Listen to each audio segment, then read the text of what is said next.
Any questions?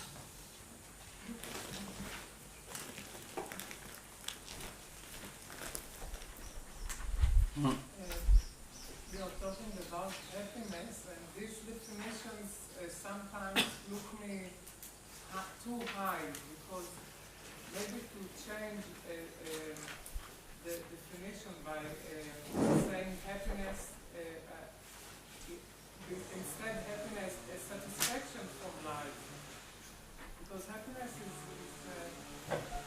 seeming too high. Yeah. Even if you say satisfaction, yes, you're right. Happiness means satisfaction, yeah. But satisfaction what? Temporary satisfaction and long-term satisfaction. Again, similar, you see. Because if you, it's the same basically. If you are okay with just temporary satisfaction, then okay. But if you are not satisfied, if you want to get more, then naturally you have to look for long-term satisfaction. So whichever word you use, we are basically saying the same.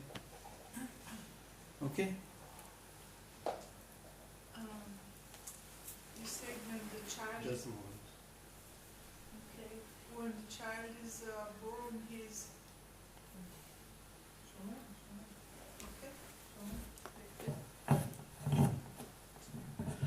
okay. When the child is born, is first thing he's looking for happiness, love. Yeah. And for this is what a person, human being is. So is this seeking, doesn't it create also the attachment for my happiness? Like Yes. me and mine, I mean even this looking for happiness Yes. is creating some kind of attachment. Yes. My happiness. Yes, ordinary people, when they seek happiness and peace for oneself, then again it's mixed with attachment, craving, grasping. So therefore we are saying that since you are seeking that long-lasting peace and happiness, that long-lasting peace and happiness will not come through grasping to oneself, will not come from attachment. It will come by removing the attachment, removing the grasping. Okay? But even the spiritual so-called happiness is like my spiritual happiness, Yeah, like my non-attachment. No, you don't have to say my. Even if you use the word me or mine, it should be done without grasping, without clinging. So that grasping, clinging, that's the problem. In order to get that long-lasting peace and happiness, you don't have to have that grasping. Not only that, if you have that craving and grasping, you will get more problem. You see? So it is not that if you don't have the grasping, you will not get peace. That's not the way. It's not the thing. Yeah. Yes.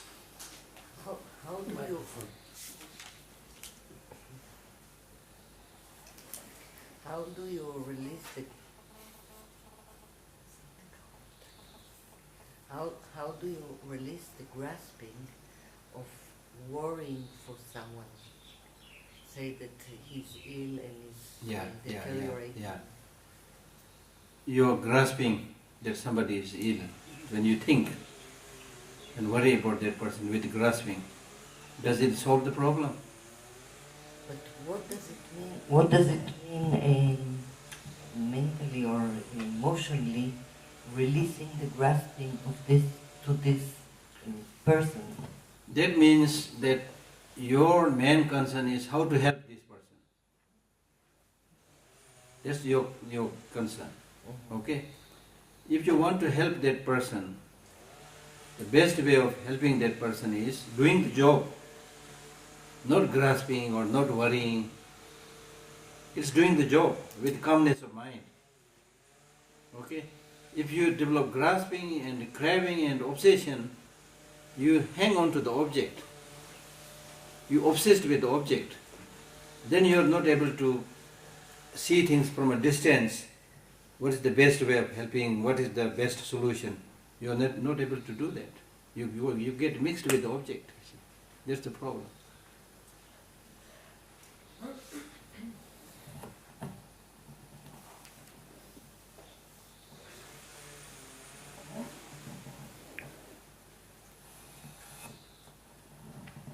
questions? No challenges? There is a challenge. Another challenge down there. What about small children? About helping them not grasping, and it's much more challenging about other people, young, not ourselves. Challenging is not answer. To say that it is challenging, it is difficult, therefore I should do it, it's not the answer. You see, in life there are many things that are difficult. But being difficult does not mean that you should not do it. Like even getting food is not easy, it's very difficult. But if you say, oh, getting food is very difficult, therefore I should not do it, there's a mistake, you see. So it will be challenging, it will be difficult, but if you realize that my grasping will not help me or help the child, it will only bring more misery. That's the thing, you see. Even in a family, the father or mother, who is the senior most, because of his or her life's experience, that father and mother normally will, when they encounter a problem, they will show less sensitivity and emotion. You see? Say, oh, no, don't cry, no, we'll find something, you see. The younger ones who have no experience, they will cry and what happened, what to do, But the more experienced, they will say, no, don't cry, we'll find something, you see. Something like that, you see. So many of these disturbing emotions, they cloud your mind. They make you unstable. I'll give you an example. For example, here is a car. Now I'm standing here, okay? Now when I develop attachment, then I'm saying I want this car. I'm already doing like this. Look at my feet. Now he's ready to fall. I want this, you see? You're destabilized already. You're being pulled in that direction. A person or object, whatever. I have to have this. There's no stability now. So that's the meaning. These negative emotions. One. Now this is very important. These negative emotions, number one, they are narrow-minded. All the negative emotions, anger, jealousy, ignorance, hatred, they are very stupid, narrow-minded. Like for example, when you get angry, normally that anger has to have a single target. You get angry with this person, that person, You will not get angry with the whole world. Sometimes they say, yeah, I'm angry with the whole world, but they're just saying, there's no way you can get angry with the whole world. But you normally you have a specific target. I don't like this person. I hate this person. So out of so many things, the negative emotions are, because they are very narrow-minded, they have to select one object, you see, just one thing. So you can see that the whole holistic attitude is gone, very narrow-minded. Number two, they have no sound reason to back them up, to support them. There's no proper foundation. No reasonable, not logical. Three, when this anger or negative emotions arise, it makes you unhappy. You see, that's the definition of negative emotions. Negative emotions are those emotions which when arises in your mind, makes you completely disturbed and unhappy. This you can easily see when anger or hatred arises. When anger and hatred arises, you get completely disturbed, you see. So angry, your body even shake, turbulent. Your mind is confused, you get turbulent, you don't know what you are saying, you see. Makes you completely confused, anger and hatred. When attachment and desire arises, it is not so turbulent like that. It comes in a very gentle way. I love you so much. I need to be with you. Like that. Looks very nice. But in the long run, very destructive. Anger, on the spot, very aggressive, but it may be less lasting. But attachment, just like a drop of oil that falls on and sinks on a piece of cloth. It stays there. Your mind goes to somebody, day and night you remember that. You see? So, if you look at the world, the fighting that is going on everywhere on different levels, either hatred and disliking, or attachment for wealth, for money, for whatever you see. All the wars fighting have been like that from time immemorial, even today.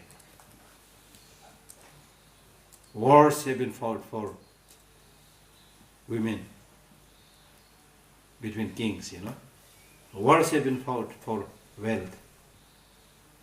And today also it's happening like that. For name, for religion, for wealth, stupid things. So therefore when these negative emotions arise, it agitates you. It makes you turbulent, vulnerable, unstable. But when you remove these negative emotions, you're calm. So now choice is yours. Choice is yours.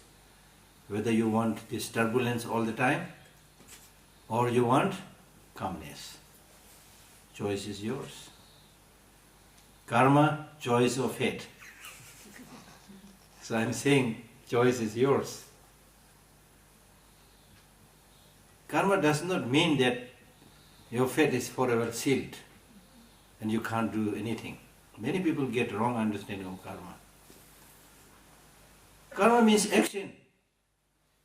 I met, even here in Israel, I met a person who said, I don't believe in karma. I said, what do you mean? I don't believe in karma. Why?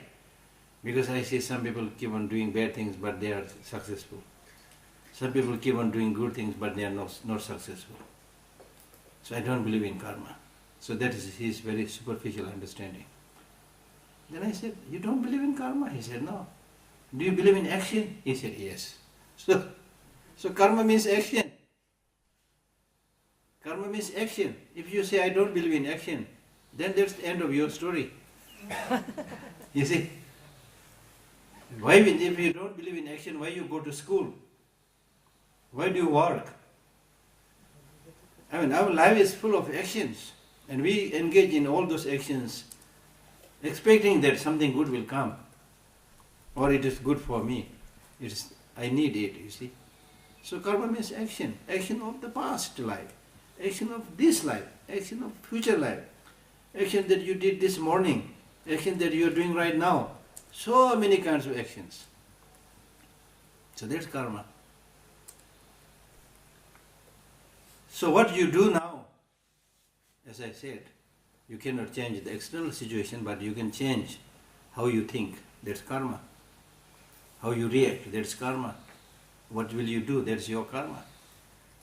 So therefore, the choice is there in your hand. Okay?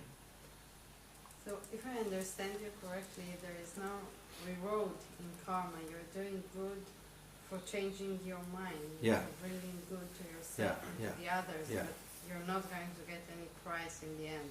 You're not going, it's just a way of life. It's choosing your way of life. Yeah, choosing way of life, and by that right choice, you are going to get a lot of things. Like for example, if you say, it's my karma, I don't want to go to university, I don't want to study, then you will suffer because you don't have the education. When you don't have the education, you don't get good job, whatever, you see. So you suffer, not doing that karma. So karma means action in general. And when we do the Buddhist practice, then we are talking about positive action, not destructive action. Okay? Because we want happiness, as I said earlier. So, the choice is in your hand. It's actually giving you the tools to live and to deal with. Use it up. Microphone.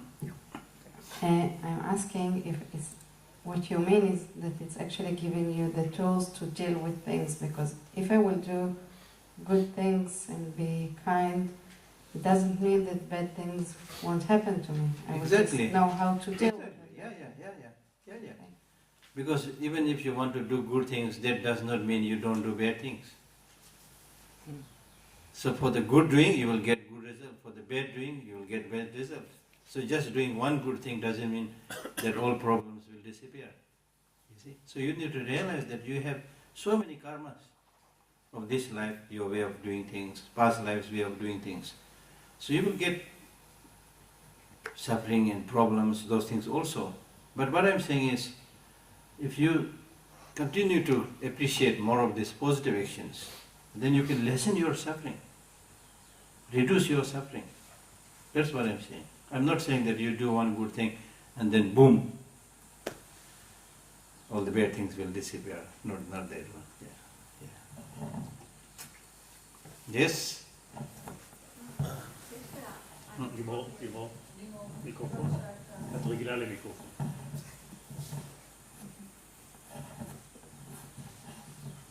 אחד, שתיים. Okay. I was wondering,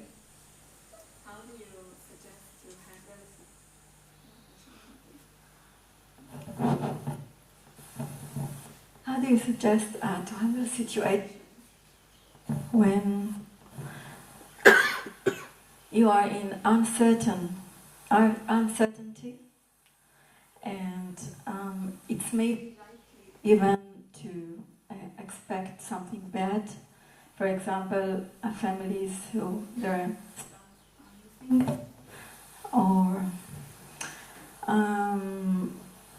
families who one of their dearest is in a hospital on and off all the time. So this... מה קורה למיקרופון הזה? זה רק אצלך. זה לא עוזר לי. These people who how can they have calm, because they don't know what to expect. So if their son would have been died, they would mourn and go on. If he would be alive, they would be happy. But if they live in this uncertain, and it's being with all the tension all the time. That's what I'm saying. That's what I was saying. When I said, what is outside of you, you have no control. That's what I said. So there may be many things that you can control. There may be many things where there is uncertainty. But even under such situations of uncertainty, things are not under your control. But at least from your side, you can do the best. What seems to be best? You see? So that's the only thing you can do. You do the best. Based on your reason, based on your common sense, you do the best. And then that person recovers, gets well, of course. You're very happy that I did my best. Now it's successful, I'm so happy. I spend time, I spend money, so happy. Now somehow if that person dies, then still you will not regret. Because you will say, from my side, I did my best. But I cannot change everything. I cannot control everything. So no regret. That's the thing. So that's why we very often, recite these very famous words from Shantideva. If it is something you can change, do not worry, because you can change it. If it is something you cannot change, do not worry, because by worrying you can't change it. You see? So that's the thing. So that attitude must be there. The most important thing is from your own side, you do the best, using your common sense, rationality and so forth. And then if, like for example, your own personal death, you are going to die, it's certain. Now you ask me an uncertain question, but I'm telling you, certain. Even in the area when it is certain, what will you do? That's the problem with the human beings, you see. Death is certain, but how much, even after knowing that death is certain, how much preparation we are doing, you see. That's the thing, you see. So therefore in life, do your best so that you don't have to regret. That's the thing.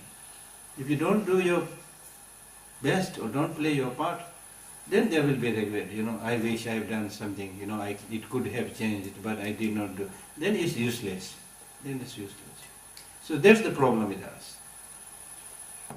So you're saying that even the action of trying to get control of what you can reduces suffer? You're saying that even the action, the proper action of trying to get control on what we can reduces suffer? The action of trying to get control of what we can in all what we can or what we cannot. What we can. Out of all the uncertainty of life, trying to get control by action on what we can control reduces suffer. Of course. That action? Of course. Of course, because then I'm doing my best. That other person will know that he or she was here all the time, you see, trying their best. That's the thing. Yeah. So what does it mean to do your best in terms of not the external actions, but in in terms of your mind. Yeah, in terms of your mind. tension. In terms of your mind, you need to develop this understanding that my worry is not going to solve the problem. Okay? My worrying about the situation, my anxiety, my feeling unhappy of the situation is not going to solve any problem. So therefore, with calmness of mind, with understanding of the situation, I will try my best, and then rest is not within my control. So that kind of emotional stability and understanding is the best way to deal with any difficult situation.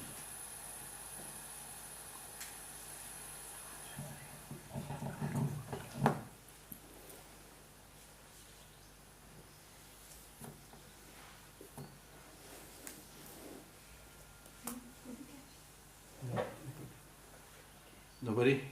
Okay.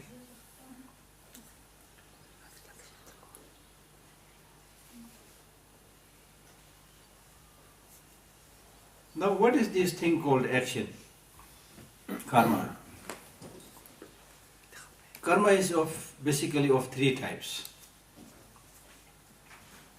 The karma or action done by the mind, then as a result of motivation, the karma is instigated by the mind, the karma that is done physically and verbally. So there are three kinds of karmas: physical, verbal and mental. Out of this, as I said earlier, the most important thing is the one that is done by karma, the mind.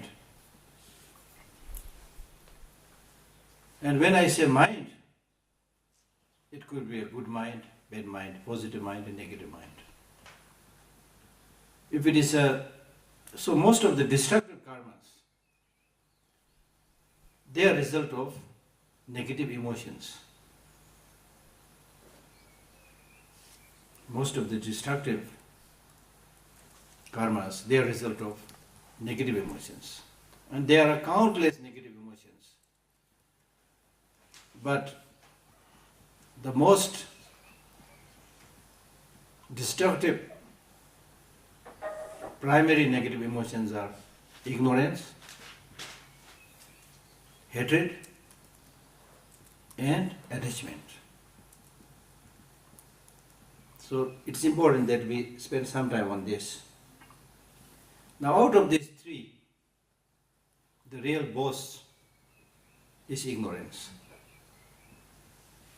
So normally if you have seen this picture of the Bhava Chakra, the cycle of wheel of life, you have seen that in the very center there are three animals.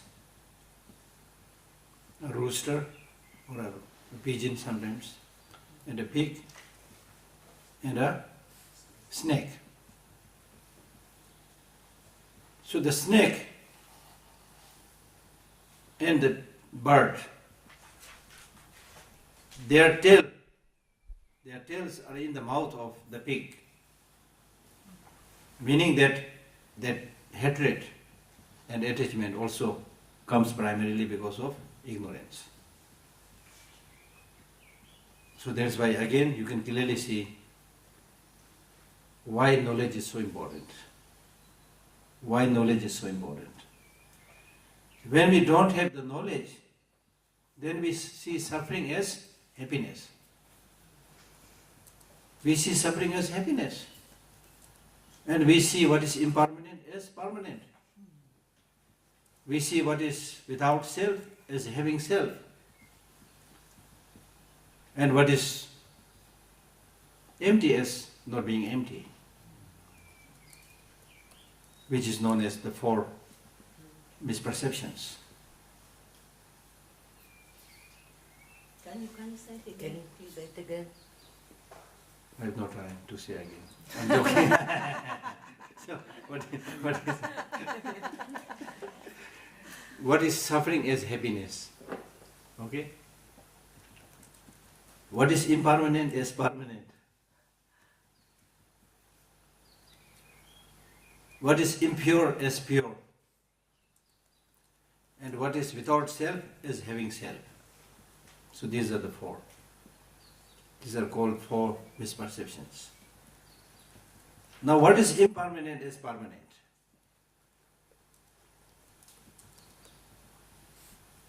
In our ordinary life, whatever we are experiencing, even situations, people, they are all impermanent. True? They are all in a flux. They are all momentarily changing. Nothing abiding even for a second. It is changing. Impermanent. Because they are produced by their respective causes and conditions. For example, we are born in this world.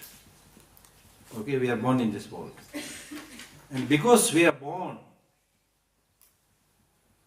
because of this birth, we become older. If we are not born, we will not get sick. No question of getting sick if you are not born. No question of aging if you are not born. No question of death if you are not born. But do we understand this? That something is wrong with the birth itself? No. We say, happy birthday. The Buddha said, birth is suffering, aging is suffering, sickness is suffering, death is suffering. But we say, happy birthday. Again, I am not saying that you should not celebrate birthday. But what I am saying is, to understand the meaning, the importance of understanding birth itself as a source of suffering. The birth itself is the cause for the death. That's the reality, you see. That's the reality. So therefore, once you understand that everything is impermanent, in a flux, in a changing all the time, there's really not much reason to develop too much attachment to somebody or disliking to somebody. For example, I'll give you an example, a rare example. If there is somebody here who is terribly sick and also a lot of wounds, with pus and blood, whatever,